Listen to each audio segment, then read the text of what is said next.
Hello, this is Priya Liu and you're watching The Shift Asia. According to President's research, the global food preservatives market size is estimated to hit around $4.64 billion by 2033, increasing from $3 billion in 2023.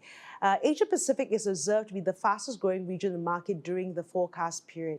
I'm here with Dr. Elif Güngör Reis, who is a food tech expert and also a FoodHack Ambassador, talking about this industry and I guess what it means for sustainability. So I was very intrigued, Dr. Elif, because I met you a few months ago here in Malaysia, but a few years ago you also did a TEDx talk entitled Ending Food Terrorism, right? Can you share what that talk is about? Hi, Freda. Thanks a lot for your invite. It's lovely to see you again after Kuala Lumpur.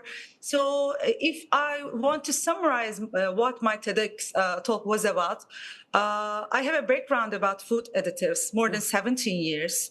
I even completed my PhD about clean label food technologies, and my TEDx talk was about 6 years ago. And I wanted to highlight an award-winning natural food preservative, showcasing a safer alternative to traditional food chemicals that often we see on the labels. Right. And I aim to raise awareness about the potential dangers of uncontrolled use of food additives like preservatives, food colorants, which can lead to genotoxic risks. Right. And this concerned, especially, unfortunately, they were supported by many scientific researches, and especially such as one research like conducted by 𝗜παιʰ𝘁𝗂𝗂𝗰𝘁𝗍𝗂, that it evaluates the cytotoxic and genotoxic impacts of common food preservatives, just to give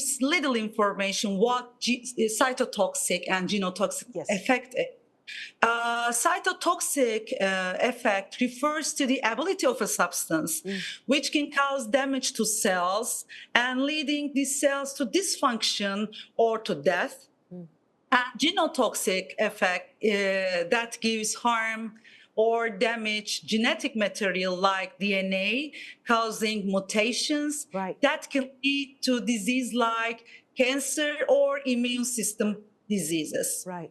And in the study, it's very interesting that sodium benzoate, which you can easily see on the labels, in the study, they use 0.1 concentration on a vegetable growth to the root part, and it reduced the root growth by 40% and increased chromosomal abnormalities by 20%. Right. Similarly, sodium nitrate, which also we can easily see on the sausage or other products, a food preservative led to a 30% decrease in cell division rates and 28% increase in DNA damage at the same time. 6 years ago in that speech, my goal was to emphasize the importance of stricter regulations and greater transparency with the consumer and within the food industry to protect everybody's health. Okay, so when you talk about all this, if you were to say how this links back to sustainability, is it one, good health, and also responsible food production and consumption? In fact, well, if we try to link this with sustainability, I believe that the role of food additives is to extend shelf life and reduce food waste and especially enhance the quality of the food. Right. Then we have it at homes because it has to have some standards and it has to comply with regulations. Right. But this comes with the responsibility of using the additives safely. Right. Sustainable food practices needs to balance food preservation with health considerations, I believe. And you know, you're also passionate about clean label manufacturing, right? Is this what exactly is this, and why is this important? Is this whole idea that we have to, what you've just been talking about, but to also list out our ingredients? Is that it? Yeah, in fact, Clean label manufacturing is about more than just removing artificial ingredients. Okay. It is about applying innovative techniques to maintain food quality naturally. Of course, it's very important that when you go to market, you want to understand what is written on the label. You do not want to see 20 ingredients in a package, which you see very chemical, and methods like pasteurization, accepting shorter shelf life products, and investing in advanced packaging, I think can all contribute to reducing the need for synthetic additives. Customers want to understand the labels, and this approach aligns with the customer demand for transparency and trust in what they consume.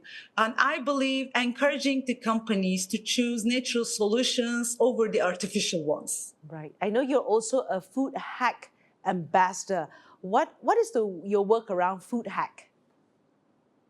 It's very interesting. It will be more than 3 years, I believe. As a FoodHack Ambassador in Istanbul, I aim to facilitate knowledge sharing and collaboration within the global food technology community.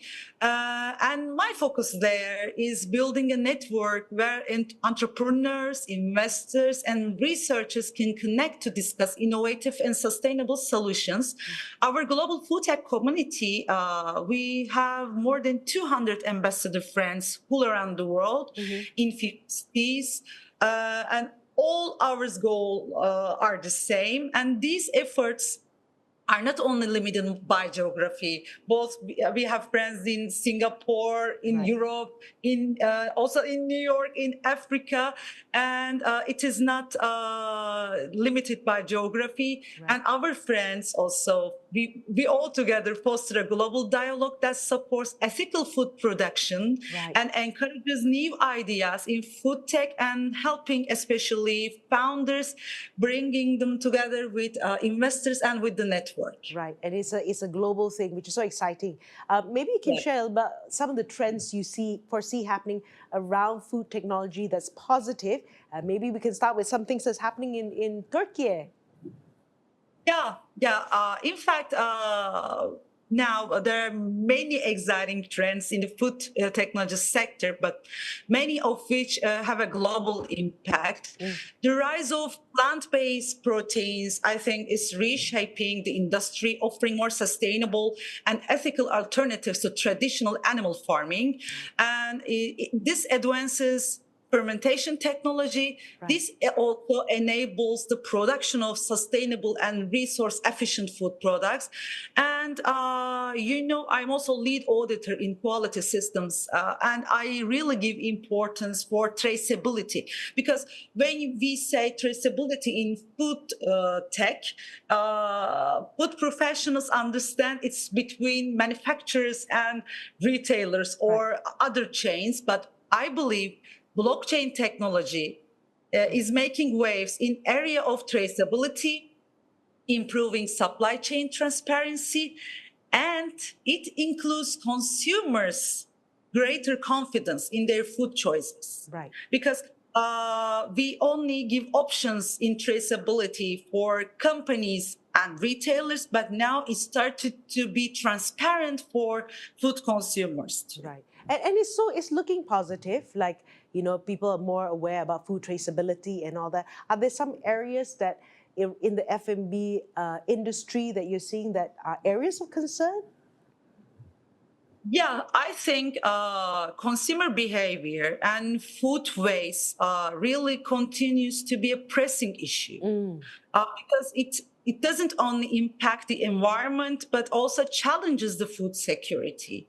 I think improving traceability is one way to address this problem, ensuring that each step in the supply chains, you can see what is happening around, and that meets safety and quality standards. Because yes, there are documentations, everything on the paper, but when you want to see it in action, you see there is nothing done, especially in the third-party audits. And I think this approach can help to minimize the waste, can maintain high quality products for the consumers. Also, we have to, I think, educate the consumers how they can understand traceability acts in the quality systems. And I think another important thing is consumer expectations for ethical and environmentally responsible choices. Sometimes consumer expectation can be only done with synthetic food colors, or they want longer shelf life. But I think we can balance these with quality standards and with natural ingredients. I think while we have these powerful tools as ISO systems, quality systems, we can easily integrate it with customers. And I believe we should optimize the real demand of consumer with the realities of the market. Right. Okay. And for someone who's listening to this right now, and for someone planning to go into F&B, whether from a manufacturing perspective or to start a restaurant, what are something that these entrepreneurs should consider? I think, I believe, especially careful planning. It's very essential for anyone entering the food and beverage sector, especially.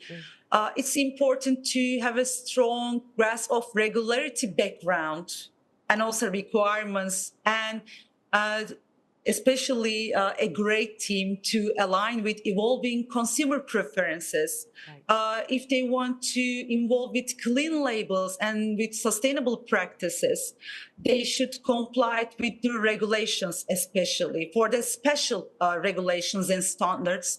And entrepreneurs should focus on sourcing, I think, high quality ingredients, and they should be very hard on being transparent about their methods and open for the public. And I think once they are successful, both as entrepreneur or having a restaurant or any project, I think planning for scalability is very important. Because thinking about how to grow without compromising on quality, they have to be aware of new technologies, like, as I mentioned, blockchain for traceability, or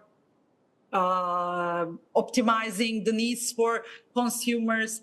And with the regulations, I think it can provide a competitive advantage. Building a reliable network of partners, investors, mentors, and good friends, it's another key for navigating the complexities of this industry, I believe. But it's a long way. I think visiting the exhibitions and joining the events like FoodHacks can be a good start for the founders, I believe. But it's a long way, and they should always educate themselves. Dr. Elif, is there anything else you'd like to share, things that you're currently working on?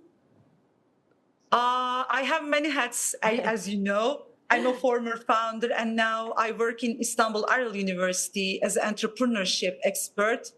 And I am an accredited mentor by TÜBİTAK, Turkish government. I love supporting founders and investors to accelerate the ecosystem.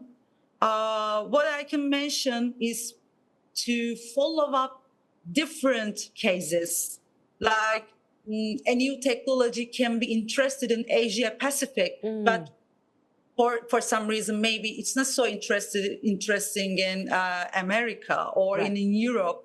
But we should still follow up the new technologies in every region. As I mentioned before, 6 years ago, when I was talking about clean label technologies, people were not so interested in about even listening to it. But now awareness is still increasing. So I think network is the best thing to follow up the innovations. All right. Thank you, Dr. Elif. Of course, I've been speaking to Dr. Elif out here, there in Turkey. Hope to meet you again soon.